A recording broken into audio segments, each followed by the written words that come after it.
బాధితులకు ఎవరైనా అండగా నిలబడితే వారిని అరెస్ట్ చేస్తా ఉన్నారు. ఈరోజు రాష్ట్రంలో పరిస్థితులు ఏమిటి అని అంటే, ఎవరైనా గట్టిగా ప్రశ్నిస్తే కేసులు, ఎవరైనా గట్టిగా నిలదీస్తే ఏకంగా నిలదీసిన వ్యక్తి ఇంట్లోకి జొరబడి తాను ఎమ్మెల్యే అయినా కూడా అర్ధరాత్రి పూట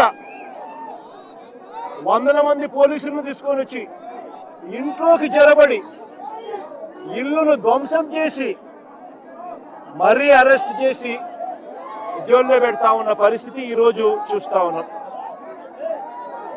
నేను అడుగుతా ఉన్నా, ప్రజాస్వామ్యవాదులందరూ కూడా ఆలోచన చేయాలి. ఎలాంటి ప్రజాస్వామ్యంలో మనం బ్రతుకుతా ఉన్నాము? గాంధీ పుట్టిన దేశంలో ఇవాళ ప్రజాస్వామ్యం కూని అయిపోయి పరిస్థితిలో ఈరోజు రాష్ట్రంలో పరిస్థితులు నెలకొని ఉన్నాయి. ప్రజల చేత ఎన్నుకోబడిన ఎమ్మెల్యే, మళ్ళీ రిపీట్ చేస్తా ఉన్నా, ప్రజలు ఓటేస్తే ప్రజల చేత ఎన్నుకోబడిన ఎమ్మెల్యే పరిస్థితి ఏమిటి అని అంటే, ఆయన ఇంటిపై వందల మంది పోలీసులతో రాత్రి 2:45 అంటే అర్ధరాత్రి దాటిన తర్వాత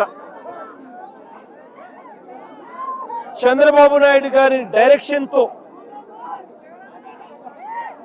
ఆయన ఇంట్లోకి వచ్చి, ఎమ్మెల్యే గారి ఇంట్లోకి వచ్చి, ఆయన నిద్రపోతా ఉన్న సమయంలో డోర్లు పగలగొట్టి సీసీ కెమెరాలన్నీ కూడా ఎవరైనా దొంగతనానికి వస్తే సీసీ కెమెరాలు ఇంట్లో ఉంటే ఆ సీసీ కెమెరాలను ధ్వంసం చేస్తారు, తీసుకొని పోతారు. పోలీసులు చేసిన పని అది. 2:45 అంటే ఎవరు మనుషులు సంచారం లేని సమయంలో అర్ధరాత్రి దాటిన తర్వాత దొంగల మాదిరి పోలీసులు రావడం, బందిపోటు ముఠాల మాదిరి వందల మంది పోలీసులు రావడం, వచ్చి సీసీ కెమెరాలు ఇంట్లో ఉండేటివన్నీ కూడా తీసేయడము, పగలగొట్టడము, తీసుకొని దొంగతనం చేసుకొని పోవడం, డోర్లు పగలగొట్టడం, ఇంట్లోకి చొరబడడం, ఎమ్మెల్యేను అపహరించుకుపోవడం. నేను అడుగుతా ఉన్నా, ఎమ్మెల్యే ఏమైనా ఉగ్రవాదా అని? ఏం పగటిపూట నువ్వు నోటీస్ ఇస్తే ఎమ్మెల్యే రాడా? పగటిపూట మీరు ఏమైనా నోటీస్ ఇస్తే ఎమ్మెల్యే రాడా? ఇంట్లోనే పడుకొని ఉన్నాడు కదా. ప్రజాస్వామ్యంలో జరుగుతా ఉన్నది ఇది. ఇంకా ఆశ్చర్యం ఏమిటో తెలుసా? గంటల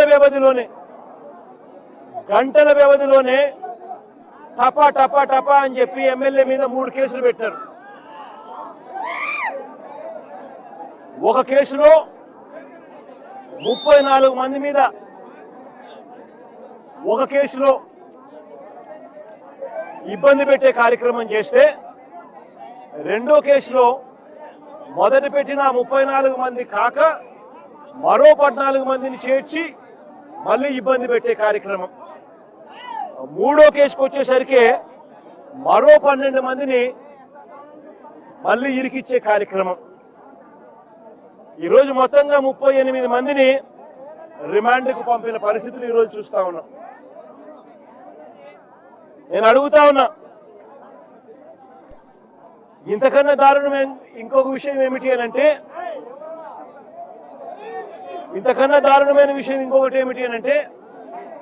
ఎమ్మెల్యేతో కూడా సరిపెట్టుకోవడంలా, ఎమ్మెల్యే కొడుకును, ఎమ్మెల్యే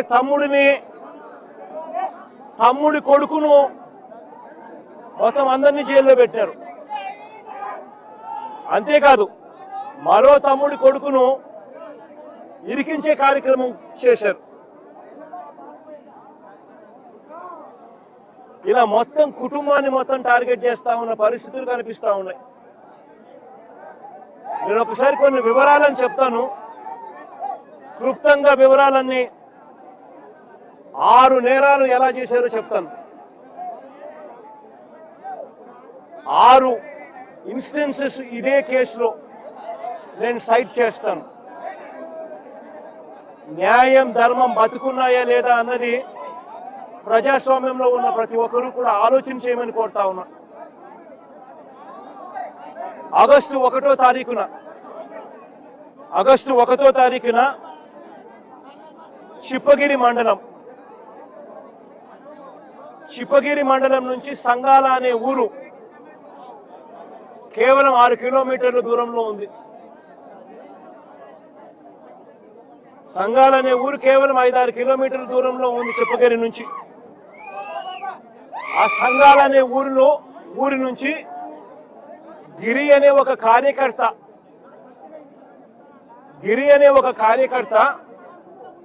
ఇరుపాక్షన్నకు తన ఇంటి మీద దాడి జరుగుతా ఉంది అని,